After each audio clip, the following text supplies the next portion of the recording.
Hello दोस्तों, veterans नमस्कार। मैं आपको बताना चाहूँगा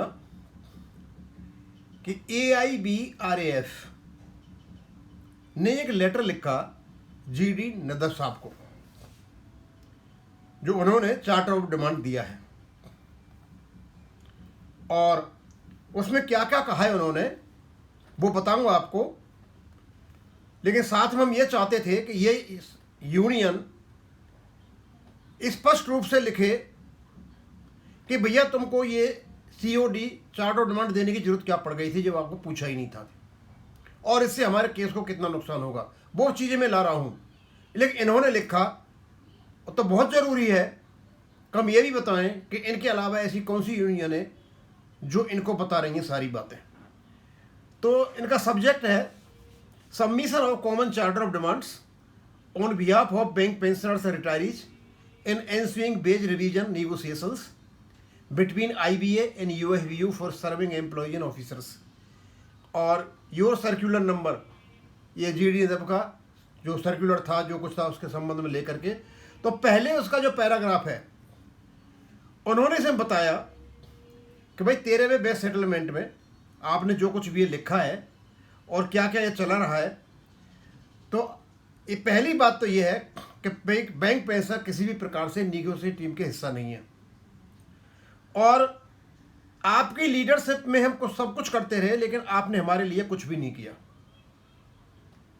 और दूसरा जो उनका पैराग्राफ है उसमें कहते हैं, पढ़ के बताया तो, since the inception of pension scheme in banks the leadership of working employees and officers unions have dominated over all the retiree association and never been honest but instead cruel to the retiree employees, as the decision taken during all the previous bipartite settlements were illegal, discriminatory, unlawful, against the interest of the pensioners.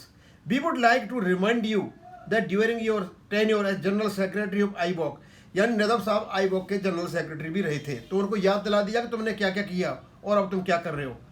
You had never been taken any positive steps for the issues of retiree employees. ये बात बहुत ज़बरदस्त कही है AIBRAF ने। बोला तुम general secretary थे IBOC के, उस समय आपने क्या किया। इस समय जो चार्टर ऑफ डिमांड बना करके भेज रहे हो, लेकिन जिस समय आप जनरल सेक्रेटरी थे IBOC के, उस समय आपने क्या किया।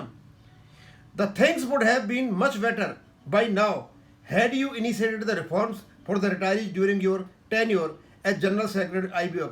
सम unlawful decisions taken by UFBU leadership in the past are enumerated below. और तुम्हारे समय में हम नीचे बता रहे हैं कि कौन कौन सी इरेगुलरिटीज हमारे साथ हुई। नदब पर सीधा ही अटैक किया है। पहला काम था, आपने पेंशन अपडेशन के मुद्दे को कभी प्रॉपर तरीके से नहीं उठाया।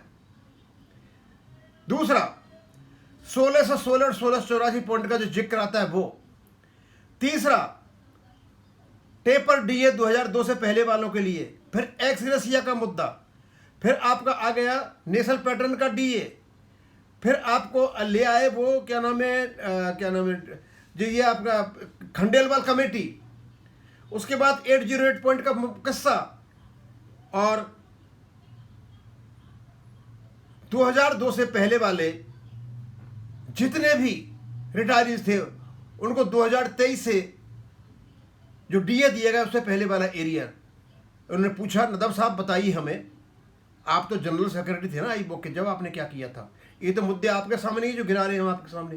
तो पूरे के पूरे मुद्दे गिना दिए। यहाँ से गिनाया इन्होंने 1 2 3 4 5 6 7 8 9 मुद्दे गिना दिए। 9 9 9 9 9 मुद्दे गिना दिए इन्होंने। और लास्ट पेज पर मैं कुछ खास पढ़ के बताऊंगा कि टाइम नहीं हो जाए, ज़्यादा नहीं हो जाए। Hence we are justified in strongly demanding parity with the SBI in as much as terminal benefits and medical insurance at par with the SBI retirees. When AIB Park and FS SBI are both affiliates of SBI Park for all banks, any differentiation between the retired employees is discriminatory। इसलिए आप तो SBI PA के हो और AIB Park के हैं, फिर आपके बेनिफिट में और हमारे बेनिफिट में अंतर क्यों है। पहले इनको बराबर कर लो। दूसरी बात कही इन्होंने, इन view of the forced genuine illegal decision taken by UFBU leadership during several previous byte settlement in the past have forced us to pursue for a separate system of resolution for retired employees issues. We have least faith in UFVU leadership of workmen, employees and officers as they have caused a huge financial loss to us and all. वो सारी कहानी बताई कि लोगों ने हमारे साथ में क्या क्या किया है.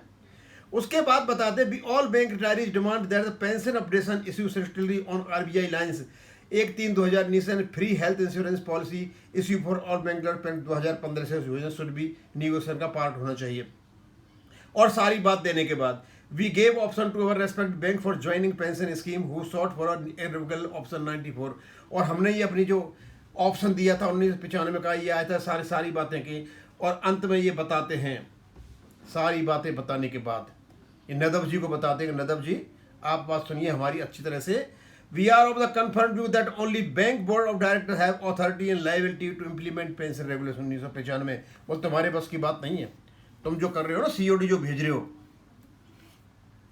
बैंक पेंशन रेगुलेशन को इम्प्लीमेंट करने का केवल और केवल कौन कर सकता है? इसको बैंक बोर्ड कर सकते हैं. आपके बस की बात नहीं है. अब सवाल ये उठता है कि मैं रिक्वेस्ट करना चाहूँगा AIBRF से, सर आपने सारी विसंगतियाँ गिना दी, सारे इनके कारनामे बता दिए और नदफ ने कौन कौन से तीर मारे थे जब ये जनरल सेक्रेटरी था आईबॉक का, वो भी आपने सारी चीज़ें गिना दी.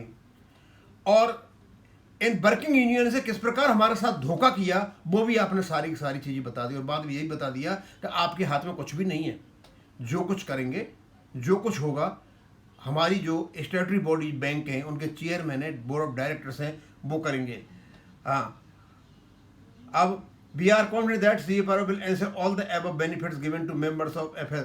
और लास्ट में कहा हम चाहेंगे कि CBPRO सारे उन बेनिफिट्स को हमें दिलाएगा जो FSBIPA लेकर के बैठा हुआ है.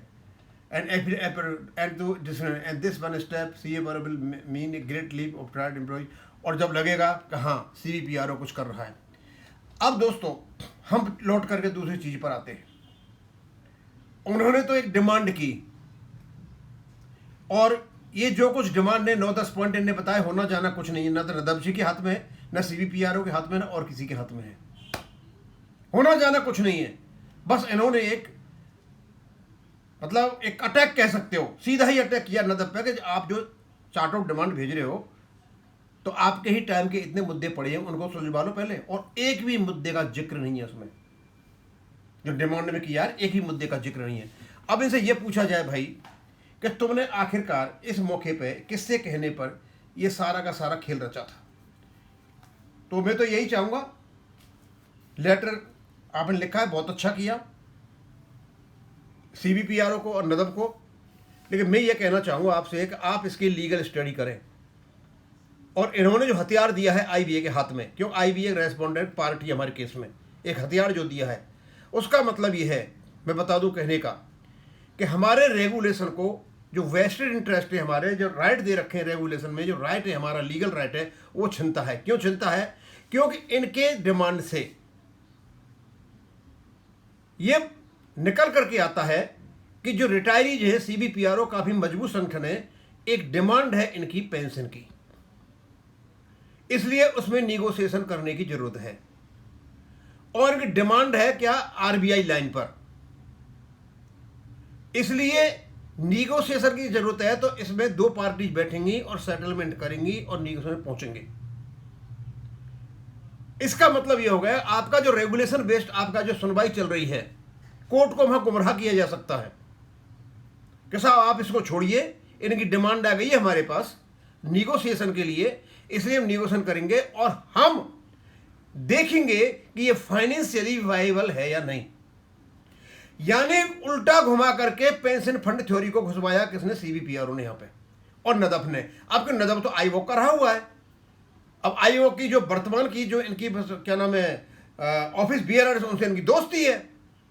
नदफ ने यहां पर आकर के एक मीर जाफर वाला काम किया है, यानी बैंक पेंशन रोकने के लिए और जबरदस्ती इसमें फाइनेंशियल मुद्दा घुसाने के लिए खेल खेला है. और दूसरा खेल ये खेला है कि यदि कोर्ट से डिसीजन आता है तो वो SBI पर लागू नहीं होगा, उनको अलग से प्रक्रिया करनी पड़ेगी. यदि IBA के साथ मिलकर के होता है, हो सकता है कुछ टुकड़े डाल दिए हों, आईबीए साथ मिलकर होता है तो ठीक है भैया, तुम आईबीए से कर लेते, ऊपर तो तुमको भी हम दे देंगे, तुम्हें मिल जाएगा, यानी एसबीआई के लिए खेल खेला उन्होंने। लेकिन ये नहीं कहा नदब ने कि भैया हमें 3 फायदे मिलते, चलो आपको हम 3 फायदे दिलाते हैं। ये सारा का सारा खेल जो खेला है इस प्रकार का है। तो मैं चाहूँगा AIBRF से कि ये नदब से बोलें कि तुरंत अपना कॉमन जो चार्टर ऑफ डिमांड है उसको वापस लें और इस प्रकार की हरकत ना करें। अब मैं यहीं ख़त्म करूँगा। थैंक यू, धन्यवाद।